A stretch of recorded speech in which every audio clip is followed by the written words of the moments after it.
చెప్పినట్టుగా okay okay ఈ పుస్తకము చాలా విశిష్టమైనది. ఎందుకంటే మనకు తెలుసు భారతదేశ స్వాతంత్ర్యం కోసము మనం గాంధీని జాతిపితగా మాట్లాడుతూ ఆయన ఎంత త్యాగం చేశారో భారతదేశం స్వాతంత్ర్యానికి మనం ఎప్పుడు స్మరిస్తూ ఉంటాం.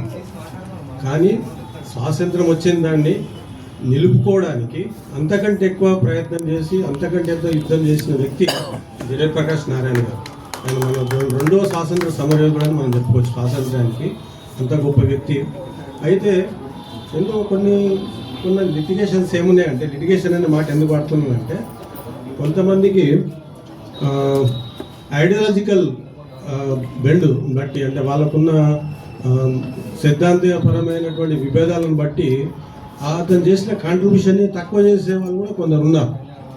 ఎందుకు చెప్తున్నానంటే, ఒక 1970లో మన దేశంలో ఎమర్జెన్సీ విధించడం అనేది భారతదేశ చరిత్రలో చాలా అత్యంత దురదృష్టకరమైన విషయము.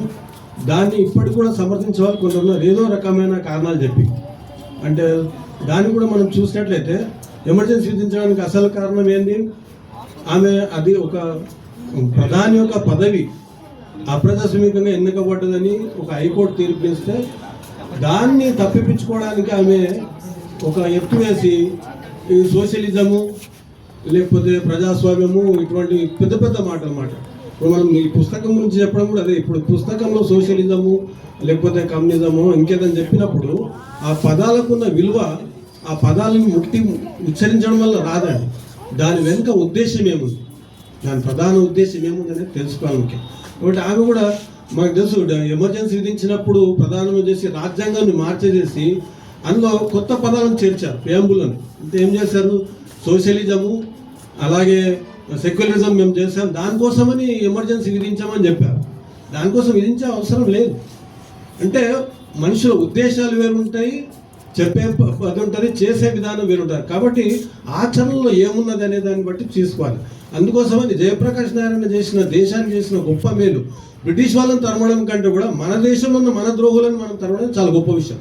బయట వాళ్ళని పోరడం చాలా ఈజీ, దేశంలో శత్రువులను పోరడం కష్టం. ఎందుకంటే వీళ్ళు రకరకాల ఎత్తులు వేసి చెప్తూ ఉంటారు, దానికి జస్టిఫికేషన్ చేసుకుంటారు. కాబట్టి ఈ రకంగా నేను జయప్రకాష్ నారాయణ గారిని చాలా గొప్ప వ్యక్తిగా గుర్తిస్తాను. రెండోది ప్రధానమైనది ఏంటంటే, ఆయన సిద్ధాంతాన్ని, నమ్మిన సిద్ధాంతాన్ని ఆయన చెప్పాడు క్లియర్ ఈ పుస్తకంలో చెప్పాడు. ఆయన ఏమంటే, రాజకీయాలకు రాజనీతికి అనే దానికి విరుద్ధంగా లోకనీతిని పాటించాలని చెప్పాడు. అది చాలా గొప్ప సూత్రం. అంటే చాలామంది రాజనీతి అంటే పదవి కోసం చేసేది రాజనీతి. వాళ్ళకు ఒకటే ఒక లక్ష్యం ఉంటుంది, పదవి రావాలి, ఏ రకంగానే రావాలి. మనుషుల మధ్య గొడవ, కులాల మధ్య, మతాలతో ఏ రకంగా వానికి రావాల్సిన అధికారం. దానికోసం ఏ అడ్డదారులను దొరుకుతారు, అది రాజనీతి. అది లోకనీతి అంటే ఏది మేలు ప్రజలకు.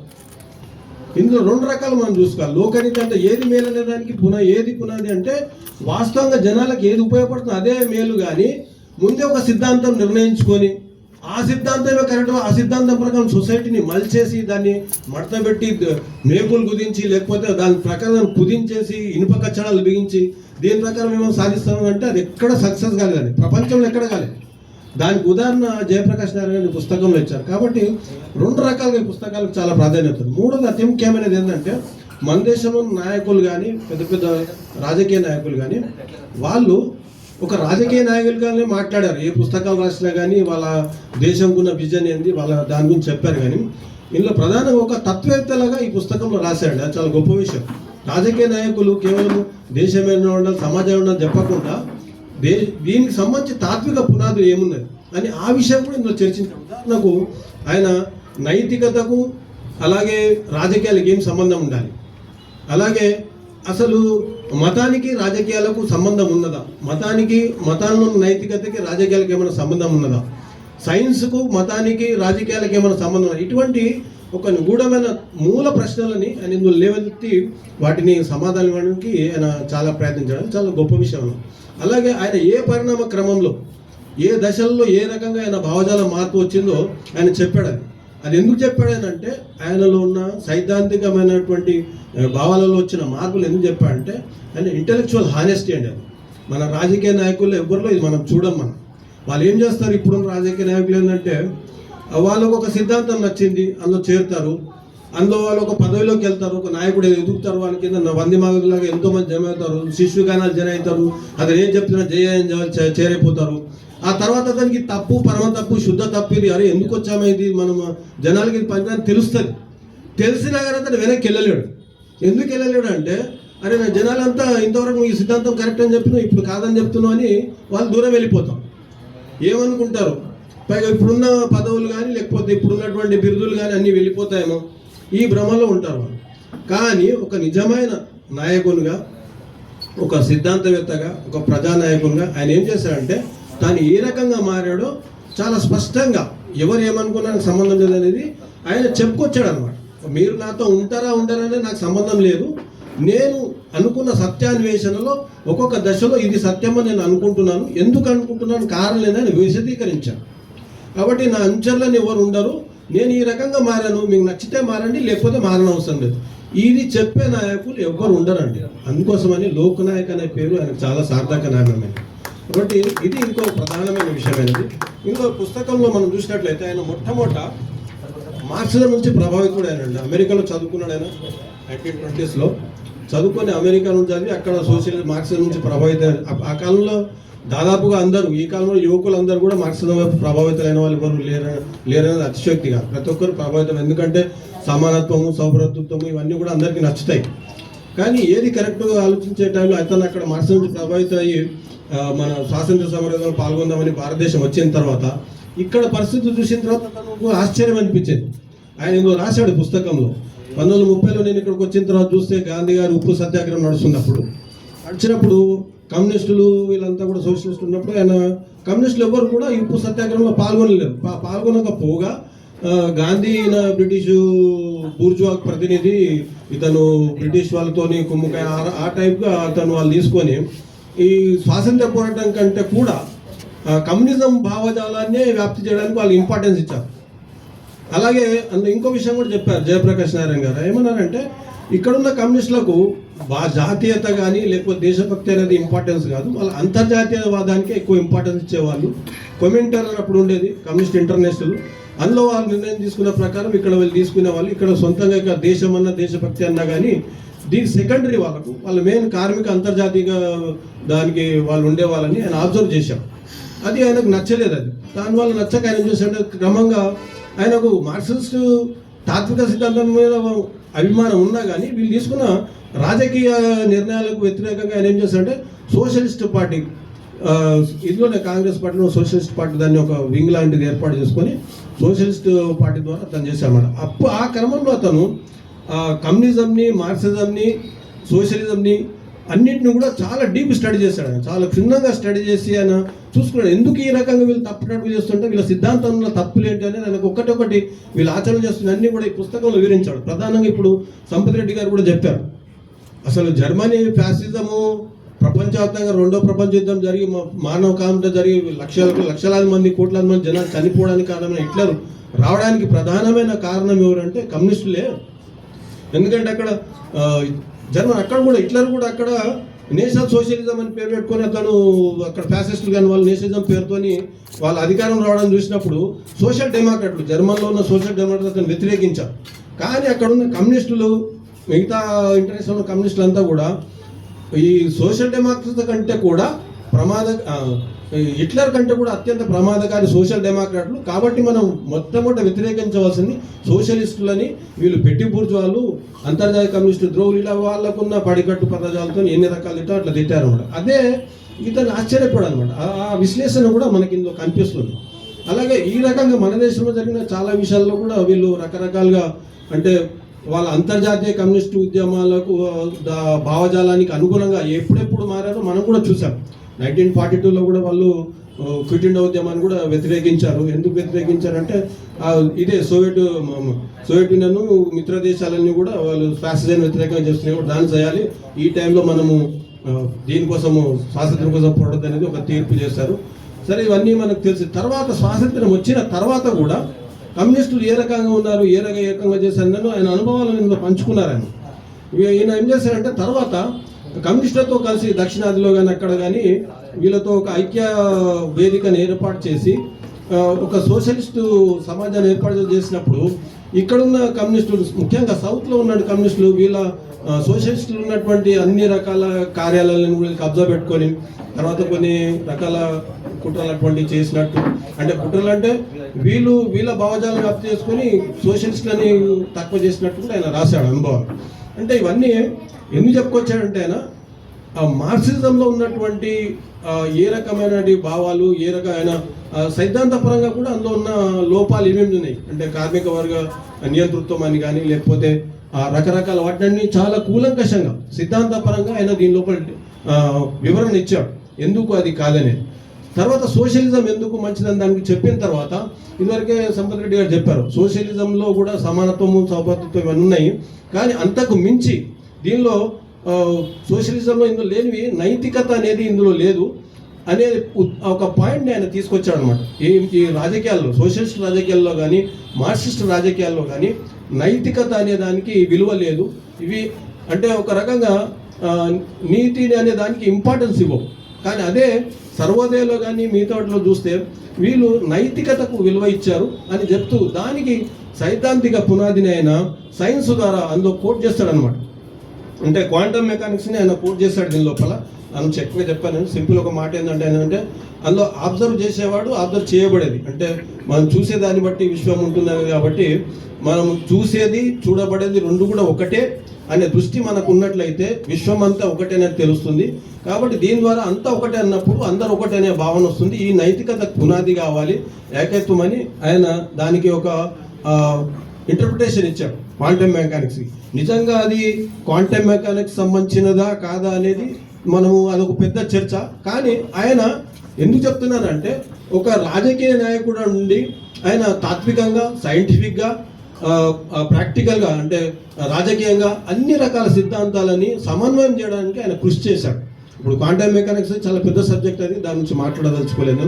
అలాగే రాజకీయాల గురించి కూడా సోషల్ నుంచి సర్వోదయం అన్నప్పుడు ఆయన వినోబా గాంధీ గారి సిద్ధాంతాలను మూడింటిని చెప్పాడు ఆయన. అందులో ప్రధానమైన ఏంటంటే భూదానము, గ్రామదానం అనేది రెండు ప్రధానమైన చెప్పాడు. భూదాన ఉద్యమం ఇప్పుడు మన పెద్దలు చెప్పారు.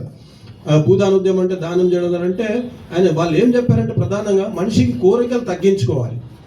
అలాగే గాంధీ గారు చెప్పిన ధర్మకర్తృత్వ సిద్ధాంతం కూడా చెప్పారంటే మనిషి ఆశపోతులా ఉండి లేకపోతే లాభాపేక్షనే ప్రధానంగా ఉన్నట్లయితే ఎవరు ఇక్కడ బాగుపడరు. కాబట్టి దీన్ని తగ్గిస్తూ మనిషి కోరికలు తగ్గిస్తూ ముందుకెళ్ళినట్లయితే ఇది వస్తుంది. అందుకు భూదానం, అలాగే గ్రామదానం చెప్పాడు. గ్రామదానం అంటే అది ఇంకొక రకంగా ఒక కమ్యూన్ లాంటిది. అంటే గ్రామంలో ఉన్న భూమిని అంతా దానం చేయడం కాకుండా అక్కడ ఉన్న వాళ్ళంతా కూడా వాళ్ళు దాన్ని రీడిస్ట్రిబ్యూట్ చేసుకొని, ఉన్నవాళ్ళు లేని వాళ్ళంతా రీడిస్ట్రిబ్యూట్ చేసుకొని అక్కడ ఉమ్మడిగా లేకపోతే విడివిడిగా అయినా కానీ అందరికీ వచ్చేటట్టు చేసుకొని గ్రామదానం లోపల అందరూ వ్యవసాయం చేసుకుంటూ దాన్ని చేసుకోవాలనేది ఆయన ప్రధానమైన ఉద్దేశం గ్రామదానం అనేది. దీనికి అన్నిటికీ కూడా ఆయన నైతికమైన పునాదిని, పైగా కోరికలు తగ్గించు, ఎకనామిక్స్ కూడా సెల్ఫ్ సఫిషియంట్, గ్రామ స్వయం సమృద్ధి ఉండాలనే 3 పాయింట్లను చెప్పాడు అనమాట. ఇందులో ఈ మూడిట్లో కూడా మనం ఇప్పుడు గమనించినట్లయితే ఇప్పుడు పరిస్థితుల్లో ఇప్పుడు మనం అంతా కూడా గ్లోబలైజేషన్ సిచ్యువేషన్లో మనం ఉన్నాం. అంటే ఇప్పుడు గ్రామాల స్వయం సమృద్ధి కాదు, ప్రపంచమే ఒక గ్రామం అయిపోయింది. మనం ఇక్కడ కూర్చొని ఇంటర్నెట్ ద్వారా కానీ లేకపోతే ఆర్టిఫిషియల్ ఇంటెలిజెన్స్ కానీ ఏ రకంగా చూసినా కానీ ప్రపంచంలో ఇక్కడ ఉన్నవాడు అసలు అమెరికాకి వెళ్ళకుండానే అమెరికాలో ఉన్న పనులన్నీ అక్కడ కంపెనీ పనులను ఇక్కడ నుంచి చేసుకోవచ్చు. అలాగే మీరు చూసినట్టయితే మనము ఈ ఓలా కానీ ఇటువంటి కానీ ఓయో కానీ ఇటువంటి కానీ వానికి ఏ రకమైన ఆస్తి కానీ ఏ రకమైన అంటే మార్క్సిజం లోపల ఒక సిద్ధాంతం ఉంటుంది. ఏమని మీకు మీన్స్ ఆఫ్ ప్రొడక్షన్ అంటే ఉత్పత్తి సాధనాలు ఎవరి చేతిలో ఉంటాయో వాడే ప్రపంచం వెళ్తున్నాడు, వాళ్ళదే నియంతృత్వం నడుస్తుంది. దాన్ని పోయి కార్మికులది నియంతృత్వం రావాలి, కార్మిక వర్గ నియంతృత్వం అని చెప్పారు.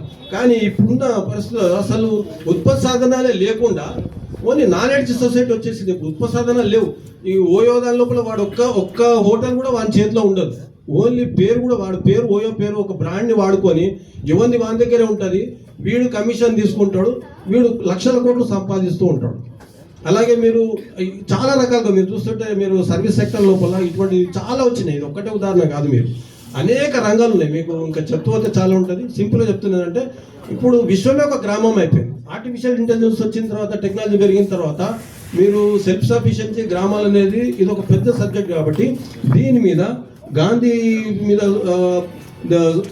ఎవరైతే కూలంకషంగా సర్వే చేస్తున్నారో లేకపోతే దీని పరిశోధన చేస్తున్నారో ఇటువంటి అంశాలను తీసుకొని ఇప్పటి పరిస్థితులలో మనము ఏ రకంగా మనము దీన్ని అన్వయించగలమా లేదా అని తీసుకొని ఇక్కడ కోరికలను తగ్గించాలనేది ఒక ప్రధానమైన విషయంగా చెప్పారు.